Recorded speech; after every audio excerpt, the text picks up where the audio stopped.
You know, there are a lot of reasons why the name Fantastic Beasts really shouldn't apply to this franchise anymore. Not the least of which is there's really only one Fantastic Beast when it comes to this franchise, and that's Ezra Miller. Meow. Yeah, that guy really takes the title of his films to heart. Which is another reason why we should be happy that, as of yet, we haven't got a solo film for The Flash. First, let's address the elephant in the room. Unless Ezra has dressed as an elephant before. Not yet. Okay, well, I await that. No, I'm talking about the controversy behind Johnny Depp, starring as the title character of this film, and of course, the story's key antagonist. A lot of people, a lot of fans were not happy that Depp was brought in after the allegations of domestic abuse against him, but Warner Brothers brought him in anyways. And Rowling, the mighty creator of the Potterverse, supported the casting. So at least the creative team did seem sure about it. But in this climate of change, in this situation, you had better be damn sure. Can you imagine if Netflix for season 6 of House of Cards brought Spacey back after all of that? Sure, the season sucked, but it wasn't because he wasn't in it. My point is, if you bring somebody in that's had this much controversy, you better be damn sure about it, and you better make it irrefutable. Meaning when somebody watches the movie, they better think to themselves, I can't picture anybody else other than Depp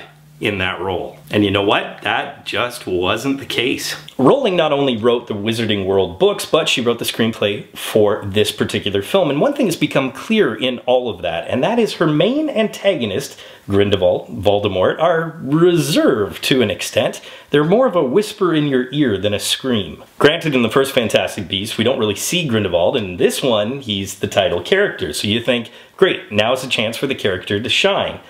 Not so much. The character itself lacked a lot of depth, I felt. It was almost too subtle. Now, that might be the character that Rowling has in mind, but you know what that means is Depp really never blew me away because he didn't have much to play with. And what that means is that the controversy behind it becomes that much more controversial because since Depp didn't really do anything with it or make it his own, it could have been any other actor that took that role. But you can't blame Depp.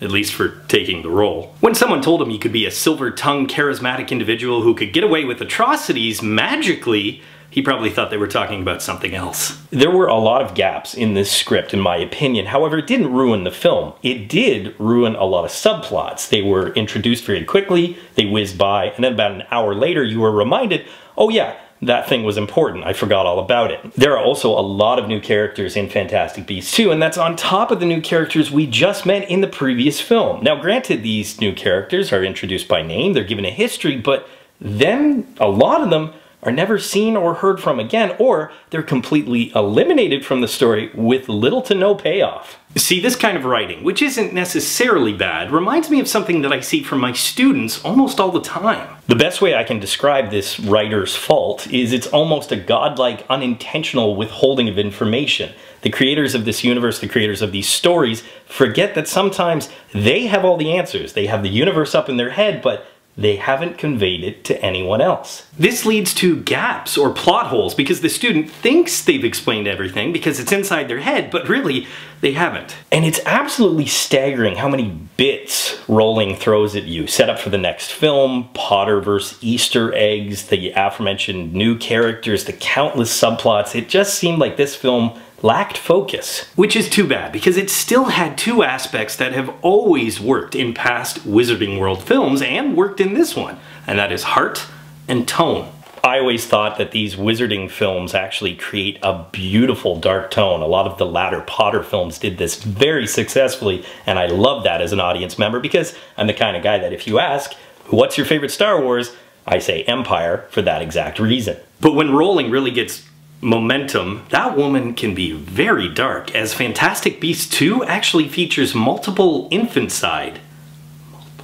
God, she must be a hoot around Christmas. Thanks, Auntie JK. A burial plot. That's the gift that keeps on giving. But this really drew attention to that previously mentioned fault in writing. These moments seem so specific, almost as if Rowling just knew she wanted to throw them in there, that it seemed like she could take those moments, or at least the time from them, and give that to developing other moments within the film that desperately needed that screen time. With this dark tone, there were a lot of shifts for specific characters where they went to a much darker place, and they actually had tremendous personal losses, and I loved that because I felt the performances were good enough. I felt the twists were believable enough. I really felt the losses enough. We get it. So you can imagine if there was that much more development, how much more effective the film could have been. But I think that sums up this movie perfectly. I like this movie. I don't see why people hated it so much, at least the ones that hated it. But it needed more. Now, I know it's only one film in a grander story, one film in a franchise, but you want every movie to also seem self-contained. So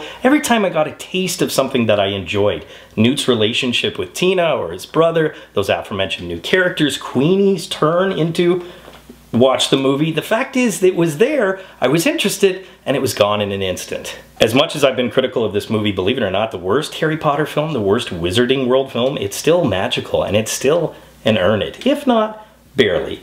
The third act of this movie kind of puts it perfectly, where I was really excited, I felt it's epic, it's magical, it's fun to watch, I wanted to see more, for really the only time other than when I felt there was a hole in the plot or it moved on without proper development. But as much as there were story problems, it's still a magical movie.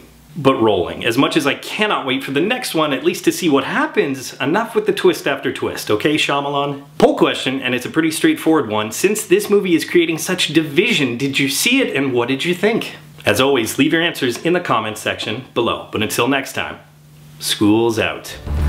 Hey Real students, thanks for watching. If you want to subscribe to Real School, click that round Real School logo right beside me. Also click that damn notification bell so you're aware of all of Real School's new content. You can follow me on Twitter, and of course, if you get anything out of Real School, you can always give a little back. Just click the link in the description below or the button down there, and you can become part of my Patreon team.